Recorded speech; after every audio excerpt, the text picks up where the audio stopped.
జాతీయ ఓటర్ దినోత్సవాన్ని పురస్కరించుకొని కలెక్టర్ రాజకుమారి నంద్యాల జిల్లా గిద్దలూరులో ర్యాలీ ప్రారంభించారు. స్థానిక జిల్లా పరిషత్ ఉన్నత పాఠశాల విద్యార్థులకు పోటీ పరీక్షలు నిర్వహించారు. ఈ పోటీ పరీక్షల్లో గెలుపొందిన వారికి విజేత పత్రాలు అందజేశారు. అనంతరం ప్రజాస్వామ్య దేశంలో ఓటు హక్కు ఎంతో విలువైందని, ఓటు హక్కుకు ఉన్న విలువను ఓటర్లు తెలుసుకొని వారి అమూల్యమైన ఓటు హక్కును వినియోగించుకోవాలని కలెక్టర్ తెలిపారు.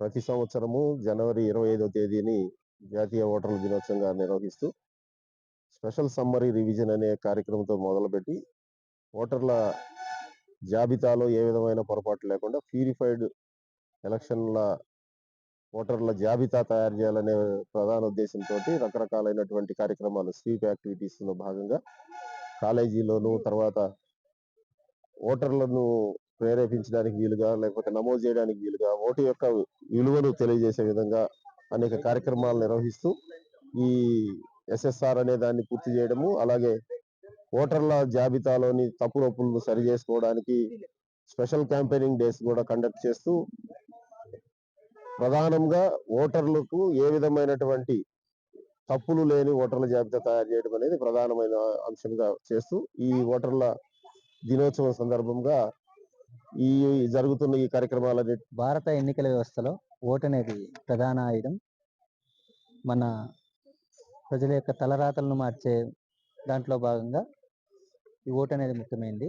ఈరోజు జాతీయ ఓటర్ల దినోత్సవం ప్రతి సంవత్సరం మనం జనవరి 25న జరుపుకుంటాము. దాంట్లో భాగంగా ఈరోజు అవగాహన కార్యక్రమాలు, ఓటు విలువను తెలుపుతూ ఓటు వేయాల్సిన బాధ్యతను గుర్తు చేస్తూ అవగాహన కార్యక్రమాల్లో భాగంగా ఈరోజు వివిధ కార్యక్రమాలు నిర్వహించడం జరుగుతూ ఉంది. గిద్దలూరు కాన్స్టిట్యున్సీ లెవెల్లో ఈ కార్యక్రమాలు జరుపుతూ ఉన్నాం. ఈరోజు మొదటగా ర్యాలీ నిర్వహిస్తాం ప్రజల్లో అవగాహన కల్పించడం కోసం. భావి భారత ఓటర్లైనటువంటి విద్యార్థుల ద్వారా ఆ మెసేజ్ని తీసుకుపోవాలన్న ఉద్దేశంతో ర్యాలీ జరుపుతా ఉన్నాం. ఇక్కడి నుంచి మున్సిపల్ ఆఫీస్ వరకు ర్యాలీ నిర్వహిస్తాం.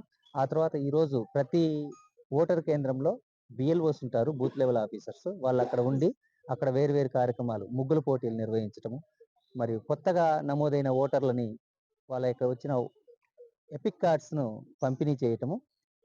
చాలా సంవత్సరాల నుంచి సీనియర్ సిటిజన్స్ అంటే సూపర్ సీనియర్ సిటిజన్స్ అంటారు, 80 years అయినా అట్లా చాలా